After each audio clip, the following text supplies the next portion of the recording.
turned black, sky ripped apart, rain for years till it dampened my heart. Cracks in the leaks, the floorboards could rot. About to go down, I'd almost forgot. Chapter 12. Better to light a candle than to curse the darkness. Chinese proverb. From Sirius Schmendrick, 4428 at AOL.com. Subject, Duck. To Laurie Solomon, 6697 at Yahoo.com. Dearest, I dropped Babette off at the airport this morning. It was great to have sex constantly for the last week, but things between us took a drastic change last night. I'm still in a state of near shock about it, because it confirmed some things that I've wondered about myself, and it brought home some very important points that I need to deal with. Basically, we started talking about the whole us thing. She brought up the subject. In a nutshell, she told me that she feels like I've used her, treated her like an object, and that I'm selfish, cold, calculating, manipulative, and that I have little or no conscience about other people's feelings. She basically described me as the same person that I've told you that Nick is, even though I don't know the guy. I was like, okay, I see your point. Not. I told her that I was sorry she felt that way, and that I'm the type of person that has a hard time letting my feelings show, and that I really do have a conscience about things. God damn it! The mere fact that I can't bring myself to tell her that I don't want to see her anymore is proof that I do have a conscience, and that I do care about people's feelings, isn't it? Who knows? I've drank a pint of Stolichnaya and 6 beers in the last couple of hours, so I'd better get out of here before I start rambling about stupid crap. Yours in the madness of life, Rutherford. There was something deep inside of Laurie that was still crying out for the development of some kind of connection or disconnection. Whatever it was that was squirming around inside of her, it seemed to be aching for answers to as of yet unasked questions. She supposed she had many inner voices screaming to be heard, voices of the sort one would hear in a padded room in Bellevue.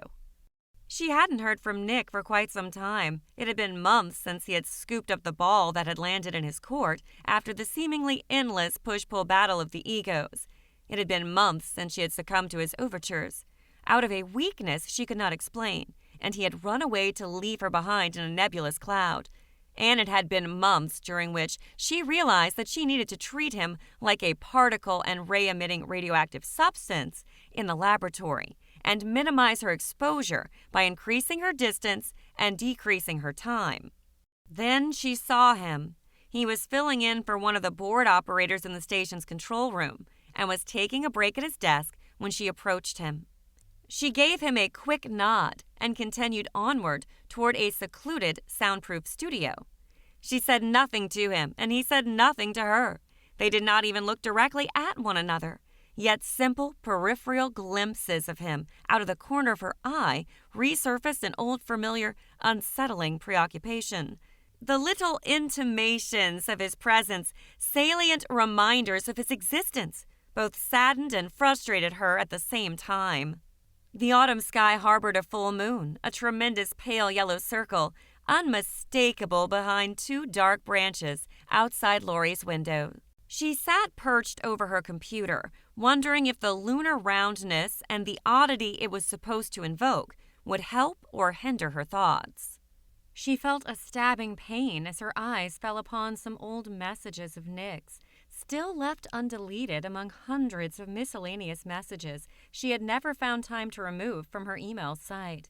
After such a long span of time of not seeing or talking to him, his essence had reappeared for a second time in one day. It was just as real or surreal as any of the other hundreds of typewritten messages he had personally sent to Laurie over the past year. Seeing something that belonged to him on her computer screen was as nostalgic as smelling the scent of a fragrance she had used the night of her senior prom. It was sadly intoxicating. Still, there was a dormant anger that began to well up inside of her at the sight of his name. It poked and prodded at her and formed little bumps that raised the light hairs on the surface of her arms. The full moon sprayed its black magic. Lori's fingers began dancing on the computer keyboard and transformed her into an anonymous entity, an entity primed to experience the unlimited possibilities that could arise from being camouflaged. She could become invisible, and yet ever so apparent, all at the same time. It was a notion that fed into her like a delightfully decadent banana split sundae on a scorching hot Sunday afternoon. Desiree Jones became her cyberspace alter ego. The name had popped into her head because of someone she had known in high school. The real Desiree Jones had been a beautiful Afro-American girl with big, soulful eyes and rich chocolate skin, and what always looked like a hint of a smile on her face. She had radiated elegance and a confidence that Lori always secretly admired, and also silently envied. Now Lori wanted Desiree to say all the things she so badly wanted to say, yet had been unable to. She wanted Desiree to go on journeys that she didn't have the daring to go on herself. She wanted Desiree to disassemble the thick, shiny armor that hid the vulnerable human side of the boy that Lori was never able to expose on her own. She wanted Nick, for once, to feel and be as vulnerable as he had made her feel and be for so long. From Desiree Jones, a friend of mine told me about you. She said you were good. Is this true? With one eye open and the other sealed shut, she stared at the words message sent. It was done, and she calmly shut down her computer. Yet sickly warmth slowly started filling her cheeks and creeping up her neck. Suddenly, she just wasn't sure how much she really wanted to connect with him again. She had been holding her own for such a long time, nurturing herself, succeeding in breaking free from his hold. After having come so close to emancipation, why would she opt again for imprisonment? She woke up the next morning and logged into her email. She saw the number 1 in the unread messages slot. It was indeed a message. It was from Nick Warren 557 at hotmail.com. Contact had been made. From Nick Warren 557 at hotmail.com. Well, it depends on who is asking. From Desiree Jones. Who do you want to be asking? From Nick Warren 557 at hotmail.com. First of all, a nice, attractive female. There was a familiar comfort in watching the resurrection of something Lori believed had ended, and yet, knowing that the resurrection was tainted by deception and fueled by a kind of psychotic vengeance made her feel ashamed. While she had no great love for being wounded, it was easier for her to live with the pain of her own war-born contusions than it was for her to bear the sight of those she knowingly inflicted on someone else. Desiree Jones had to be diffused. She would never bring any kind of closure to the silent humiliation that had been left lingering in the stale air. All that remained was the risk of her secret being revealed. Too much of anything in life was too much indeed. But before Desiree could vanish like she never existed back into the mysterious cyberspace from which she came, Nick started to send inquisitive messages to her. At least for the moment, it looked as though the lie had been believed. The bait eaten by the fish, the wild fowl attracted to the decoy. From Nick Warren 557 at hotmail.com. I was just wondering who mentioned me to you. From Desiree Jones. Someone you had a really good time with. Feel free to guess if you want. The interaction ended there. She assumed he had left for the day. She logged off the computer and started to work on some calculus problems at her desk. She blankly stared down at a page of notes. Pythagorean theorem, limit of differentials, arc length, inverse functions. The words meant nothing to her as thoughts about her new connection were oversaturating her mind. Where was it to go? He sounded accessible, curious. He also sounded vulnerable. She was excited about the prospects. As long as she kept the mystery alive, perhaps it was possible for her to keep the connection alive as well. The question was, did she want a connection with him that would last indefinitely? More importantly, did she want the kind of connection that was based solely on fantasy? Was he capable of relating to someone for the long term in any way other than as a fantasy? Was she?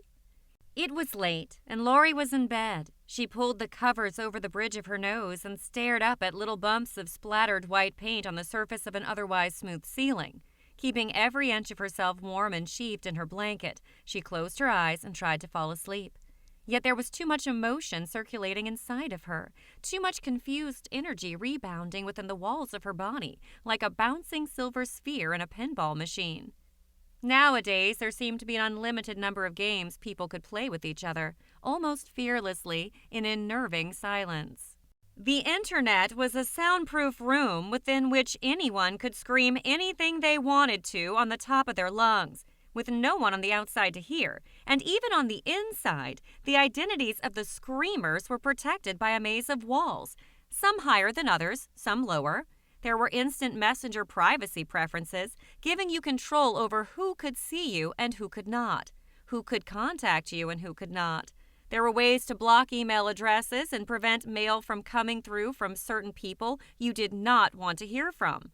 All had the same protective purpose. All had the same ability to allow some in, to shut others out. And all had the same underlying intent, to facilitate communication, but to destroy intimacy. From Nick Warren, 557 at hotmail.com. Joyce? Sherry? Mona? Jen? Am I close? From Desiree Jones. No. The discovery of things that you did not, in reality, wish to know was one of the ramifications of posing as one's own private emissary. Lori realized then that she was vulnerable as well. Perhaps she was even more vulnerable than Nick was. From Nick Warren, 557 at hotmail.com. What about Carrie, Julie, or Misty? I've been so good for so long that I can't keep up with all their names. So just tell me who said all that stuff to you. From Desiree Jones. No. From Nick Warren, 557 at hotmail.com. So why are you messing with me? Why won't you just tell me? So what is your point in emailing me?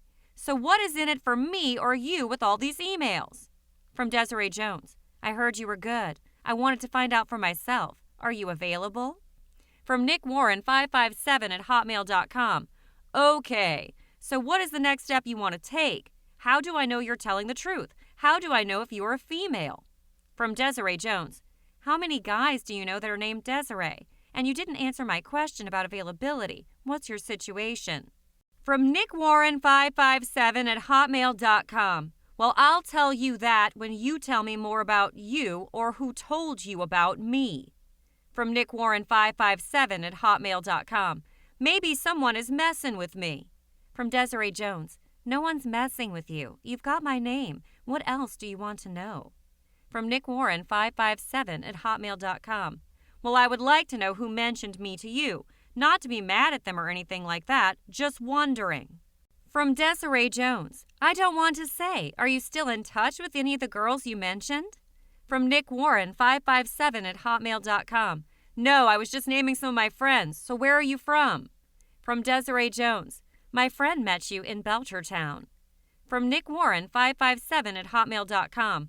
Okay, now we're getting closer. So if you trust me, you will tell me who told you about me. I won't say a word. I'm just getting boggled here thinking of who told you. Please tell me. From Nick Warren, 557 at hotmail.com. So let's see, Belchertown. Could the person be Brenda or Lori? From Desiree Jones. Are you interested in getting to know me, or do you only care about who told me about you? From Nick Warren, 557 at hotmail.com. Well, yeah, I would like to get to know you, but will you ever tell me who told you about me? From Desiree Jones. Let's get back to you. Tell me about yourself. The exchange abruptly ended. After several moments, Lori logged out of Desiree's site and shut the computer down. She was convinced that people were turning into cyborgs, their brains governed by modern world cybernetics, a mini-universe with endless possibilities. They could be actors or actresses incognito. They could get their hearts thumping fiercely in their chests without moving from their seats. She marveled at how easy it was to hide from others, and at the same time, how easy it was to reach out. Life for her seemed to be becoming a sort of virtual reality with virtual relationships. Progressive technology had created a venue where the lonely could go to ease their suffering without risk. All the same, she wondered if perhaps it wasn't progressive technology that had contributed to the loneliness in the first place. From Sirius Schmendrick, 4428 at AOL.com. Subject, rug burn. To Lori Solomon, 6697 at Yahoo.com. Dearest, Babette called me yesterday. Oh boy, was it fun. Once again, she tells me I'm a manipulator and that I'm just using her. I was like, okay, so what do you want to do about it? I thought she'd tell me to get lost, But no, she quickly softened up, and before I knew it, she was making plans for us to get together and drive up to Oregon in March. Lori, the bottom line here is that I don't think I'm manipulating anyone. If she wants to send me money or buy me an airline ticket to Kansas City, even though I did not ask for it, does that make me a manipulator? The only reason I said I'd like to go to Oregon with her is because I don't want to hurt her feelings. I'm not manipulating anyone. I don't even want to go to Oregon. Manipulate this. Rutherford Gimby. Lori had been sitting upright in her bed for hours, keeping one eye on a paperback novel and the other on the fragmented numbers flipping over on her digital clock. She closed her book and threw it on the floor. She turned the light out, and her ears filled with the same thick silence she heard every night shortly before falling asleep. She let the echoes of emptiness lull her into a light, restless slumber, tainted with a cautious anticipation of what the following day would bring. From Nick Warren, 557 at hotmail.com. You want to know about me? I work for an AM radio station in Belchertown. That keeps me busy. So what do you look like? And I just wondered why you would take someone's word on how good I am. From Desiree Jones, AM radio station? From Nick Warren, 557 at hotmail.com. AM radio station. From Desiree Jones, what kind of looks or personality turn you on? From Nick Warren, 557 at hotmail.com. Tell me why you're so interested in me. How can your friend's word be so strong that you want to know more of me? From Desiree Jones, what type of girl are you attracted to? From Nick Warren, 557 at hotmail.com. A lot of different things in a girl turn me on. The hair, the eyes, the body, the way she acts, and also the little things she does. What's your number so we can talk more? From Desiree Jones, I'd like to get to know you better this way first. You leave early, don't you? From Nick Warren, 557 at hotmail.com. No, I don't leave early. I leave around 5-ish. So what part of the story that your friend mentioned really got you turned on to me? Where did I meet your friend in Belchertown? You sound pretty mysterious. That's got me in a confused state right now. From Nick Warren, 557 at hotmail.com. Hey, by the way, what kind of guy turns you on? You haven't mentioned much about yourself. If your friend knows me, then she must have told you more about me than I've already told you. Another session ended for the day, and this time Lori was the one to walk away from it. She knew she would be in store for another restive night. More pulses of energy would shoot around her insides. Synaptic explosions would ripple through the muscles of her arms and legs and cause her to mold her bed sheets into damp, sweaty twists. From behind closed eyelids, late at night, she could see clouds moving swiftly across the sky and dark patches of emptiness emerging from behind them. If there were distant stars that were out of scope, she would never know, for all she could see were the clouds and the emptiness.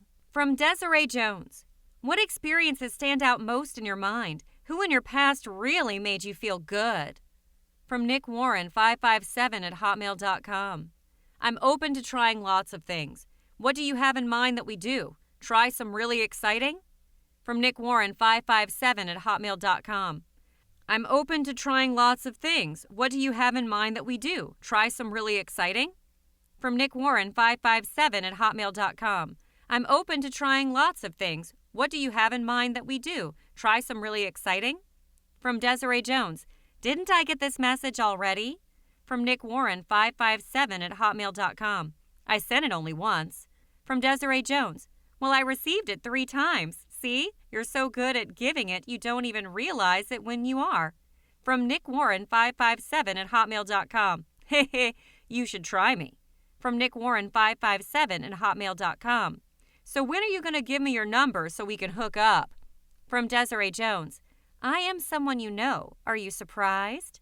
From Nick Warren, 557 at hotmail.com. Yeah, so give me some more hints.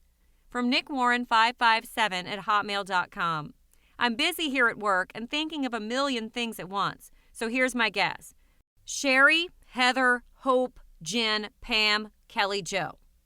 From Nick Warren, 557 at hotmail.com. So am I right on any of those guesses? From Desiree Jones. Forget it. From Nick Warren, 557 at hotmail.com. Could this be Lori? From Nick Warren, 557 at hotmail.com. Why should I forget it? Tell me. She walked away from the computer. Her body was vibrating, mildly convulsing with each wave of bedlam that swam underneath the surface of her skin.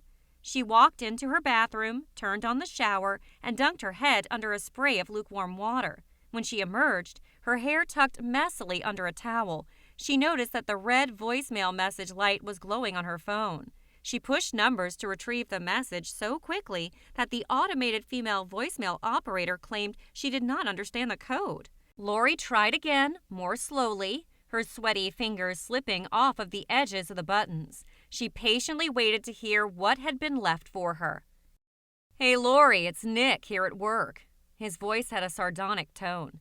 "Give me a call at the station. Just gonna ask you a quick question. Bye." She swallowed hard. Instead of calling him back, she quickly returned to her computer. She logged back into her email. From Nick Warren 557 at hotmail.com. "So, why did you do this?" From Nick Warren 557 at hotmail.com. "So, you need my services?" From Nick Warren 557 at hotmail.com. "So you should have let me know at the station last Saturday. I would have satisfied your needs to the extreme." From Nick Warren 557 at hotmail.com. "So why no response, huh?"